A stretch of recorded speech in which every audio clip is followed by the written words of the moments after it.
ओम शांति ओम शांति ओम शांति। 9/8/2025 प्रातः मुरली। ओम शांति। बाप दादा मधुबन। मीठे बच्चे, यह पुरुषोत्तम संगम युग कल्याणकारी युग है। इसमें ही पढ़ाई से तुम्हें श्री कृष्णपुरी का मालिक बनना है। प्रश्न है, बाप माताओं पर ज्ञान का कलश क्यों रखते हैं?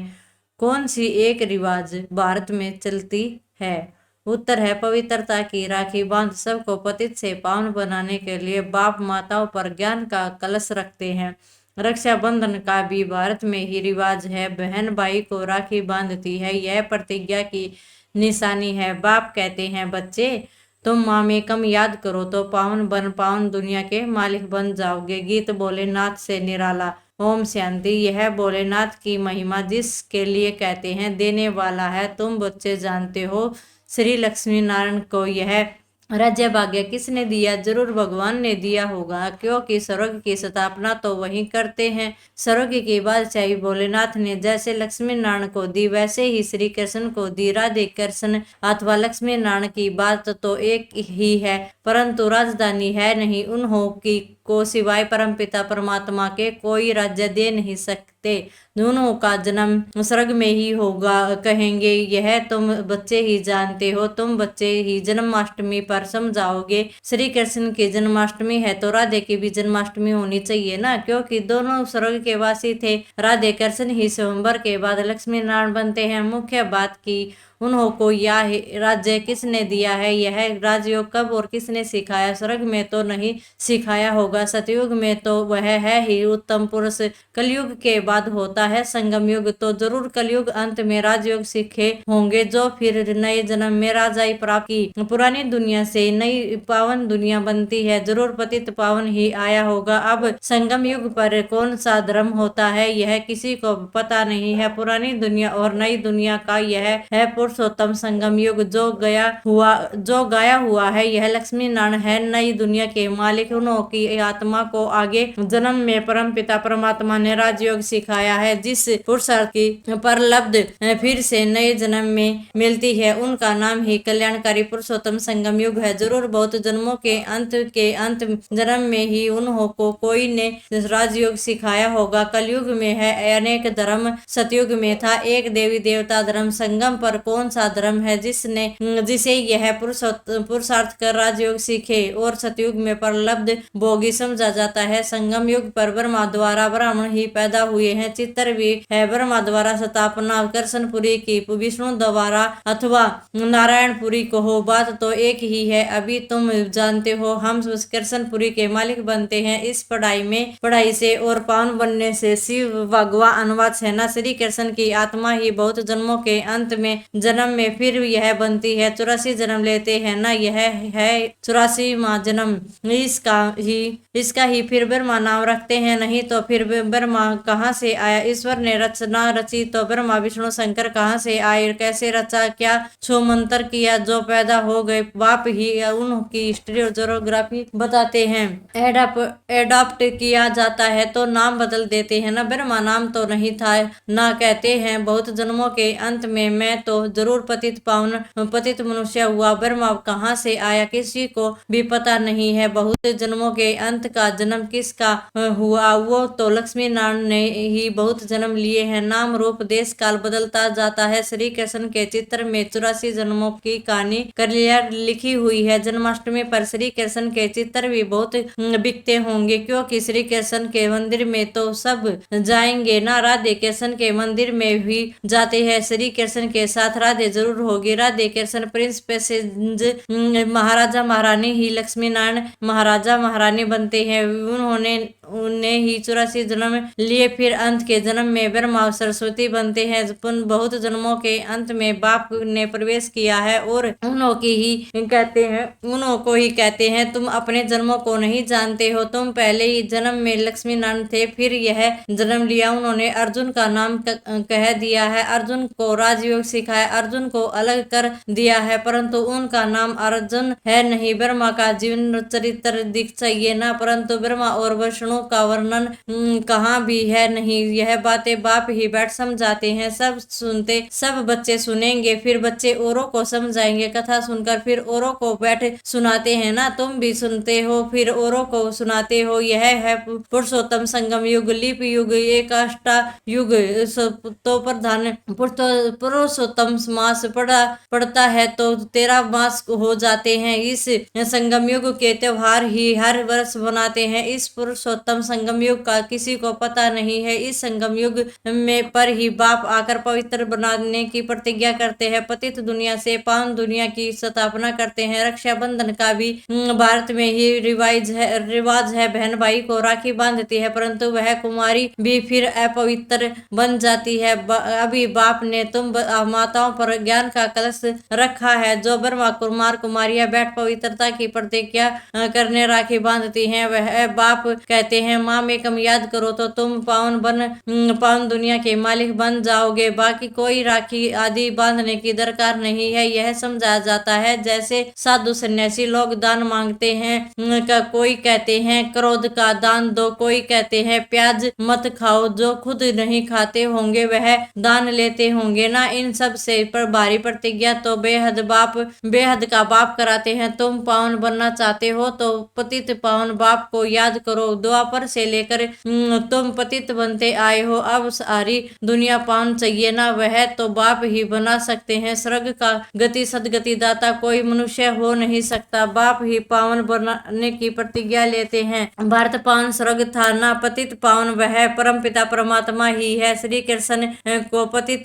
पावन नहीं कहेंगे, उनका तो जन्म होता है, उनके तो माता पिता माँ बाप भी दिखाते हैं। एक शिव का ही अलौकिक जन्म है, वह खुद ही अपना परिचय देते हैं कि मैं साधारण तन में प्रवेश करता हूँ, शरीर का आधार जरूर लेना पड़े। मैं ज्ञान का सागर पतित पावन राजयोग सिखलाने वाला हूँ। बाप ही स्वर्ग का रचयिता और नरक का विनाश कराते हैं। जब स्वर्ग है तो नरक नहीं है, अभी पूरा रो नरक है। जब बिल्कुल तमो प्रधान नरक बनता है तब ही बाप आकर सतो प्रधान स्वर्ग बनाते हैं। 100% पतित से 100% पावन बनाते हैं। पहला जन्म जरूर सतो प्रधान ही मिलेगा। बच्चों को विचार सागर मंथन कर भाषण करना है, समझाना फिर हर एक का अलग अलग होगा। बाप भी आज एक बात कल फिर दूसरी बात समझाएंगे ना, एक जैसी समझाने तो हो न सके। समझो टेप से कोई एक्यूरेट सुने कभी, परंतु फिर भी एक्यूरेट सुना नहीं सकेंगे, फर्क जरूर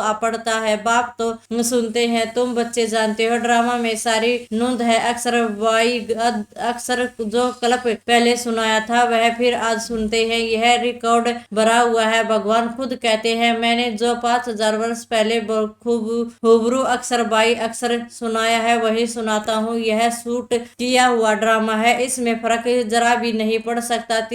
इतनी छोटी आत्मा में रिकॉर्ड भरा हुआ है। अब श्री कृष्ण जन्माष्टमी कब हुई थी यह भी बच्चे समझते हैं। आज से 5000 वर्ष पहले दिन कब होंगे, क्योंकि अभी पढ़ रहे हैं नई दुनिया की स्थापना हो रही है। बच्चों के दिल में कितनी खुशी है तुम जानते हो। श्री कृष्ण की आत्मा ने 84 का चक्कर लगाया है, अब फिर श्री कृष्ण के नाम रूप में आ रही है। चित्र में दिखाया है पुरानी दुनिया को लात मार रहे हैं, नई दुनिया हाथ में है, अभी पढ़ रहे हैं, इसलिए कहा जाता है श्री कृष्ण आ रहे हैं। जरूर बाप बहुत जन्मों के अंत में ही पढ़ाएंगे। यह पढ़ाई पूरी होगी तो श्री कृष्ण जन्म लेंगे ना, बाकी थोड़ा टाइम है पढ़ाई का। जरूर अनेक धर्मों का विनाश होने के बाद श्री कृष्ण का जन्म होगा, तो भी एक श्री कृष्ण तो नहीं, सारी श्री कृष्ण पूरी होगी। यह ब्राह्मण ही हैं जो फिर यह राजयोग सीख देवता पद पाएंगे, देवता बनते हैं ही है ज्ञान से। बाप आकर मनुष्य से देवता